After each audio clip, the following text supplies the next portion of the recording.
Hello, my name is Hasan Sorrells, and this is the Leadership Lessons from the Great Books podcast, Shorts. There's no co-host on these Shorts episodes.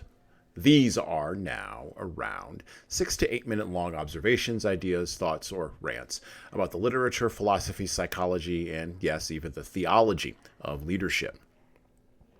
Because listening to me talk about leadership for now 6 to 8 minutes is still better than reading and trying to understand yet another business book. Even if you're reading that business book while drinking a Bud Light in clothes you got from Target. Beliefs about objective reality based on personal, subjective feelings have consequences.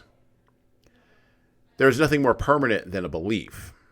As the writer Nicholas Nassim Taleb wrote in the prologue to his 2007 best-selling book, Black Swan, The Impact of the Highly Improbable, and I quote, "You need a story to displace a story.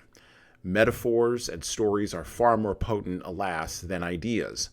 They are also easier to remember and more fun to read. Ideas come and go. Stories stay." Close quote. Ah, Nassim Taleb, you sweet summer child. In the world before 2020, one could engage in such an argument as Nassim Taleb just did in that piece, because the last vestigial smoke of classical discourse was wafting through the postmodern world. But as the mighty bulldozer of deconstructionism, the act of tearing down institutions, systems, identities, and people, even words about people, without replacing those things that have been destroyed with anything else, as that mighty bulldozer has continued swinging and wrecking apace in the West in general, and in the United States in particular over the last 15 years, a glaring and insurmountable problem has been revealed that would have been obvious if the people swinging the wrecking ball hadn't been so consumed by drunken hubris and overweening arrogance. If they had just listened to the lessons from stories. But this is a problem to the deconstructing of Western man into quote-unquote something else, although that something's never defined, because the glaring problem of a story, and Nassim Taleb knew this the same way you do, the glaring problem of a story, as persistent as stories are, is that they always bring a moral reckoning, a moral consequence, and usually to the participants, the actors in the story. We may laugh at the fables and myths of old. We may dismiss the biblical narrative or the classical narratives of the Greek and Roman world. We may scoff at the Enlightenment and declare ourselves free to explore the absurd, but consequences of beliefs are built into the fabric of reality itself.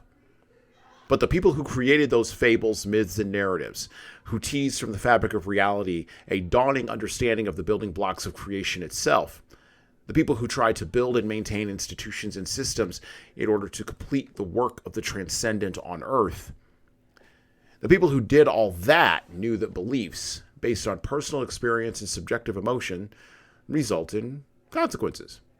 And that those consequences can lead to catastrophe and chaos far beyond the ability of people to address them in either the emotional, the material, or the psychological. Unfortunately, and this is why I do this podcast, we aren't reading those books, exploring those fables, telling those myths, or protecting those systems nearly as vigorously or as competently as we should be. The work of leadership is to tell stories that challenge beliefs based on personal experience and subjective emotions, expose those beliefs to the light of reason and competency, and dismiss those beliefs based on the merits of the beliefs themselves. This leadership work requires clarity, candor, and above all in our day, the courage to avoid an appeal to clicks or an appeal to wielding power by riling up a belief-driven mob. And well, that's it for me.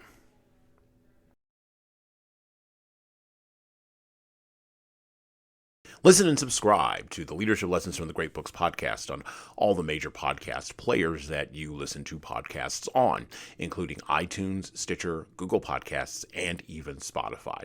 And please leave a 5-star review if you like the show. We need those reviews to grow, and it's the easiest way to make sure that this show gets into the ears of the leaders who need to hear it. And of course, tell all your friends. If you want to get started on the leadership path, HSCT Publishing's products and services can help your team do that. Check out our training webinars, coaching services, and more at leadershiptoolbox.us. We also have a video-based subscription service, that's software as a service, that can help your team become better at the individual level. 60 modules and over 100 hours of video and written content for you at LeadingKeys.com. That's LeadingKeys.com. We've also got books that will help you and your team grow.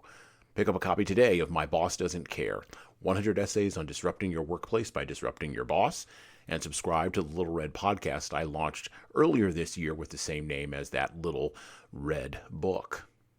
My most recent book is 12 Rules for Leaders, the Foundation of Intentional Leadership. Co-written with contributions from Bradley Madigan, this is the book for right now that was written for leaders right now. Pick up a copy by heading over to 12rulesleadersbook.com/now.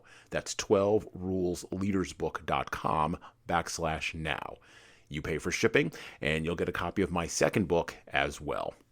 Finally, you can get all these books in paperback, hardcover, or as ebooks on Amazon, Barnes & Noble, Kobo, and any other place online you order books. Finally, HSCT Publishing is on YouTube. Like and subscribe to the video version of the Leadership Lessons for the Great Books podcast on the HSCT Publishing channel on YouTube. Just search for HSCT Publishing and hit the subscribe button. You'll get our weekly video updates, which is the video version of this podcast. And, of course, you're going to want to subscribe to my other podcast. That's right, I do more than one. The Hasan Sorrells Presents audio experience, where I talk more casually with a broader range of people about all matters that matter in the world today, from arts all the way to analytics. All right, that's it for me.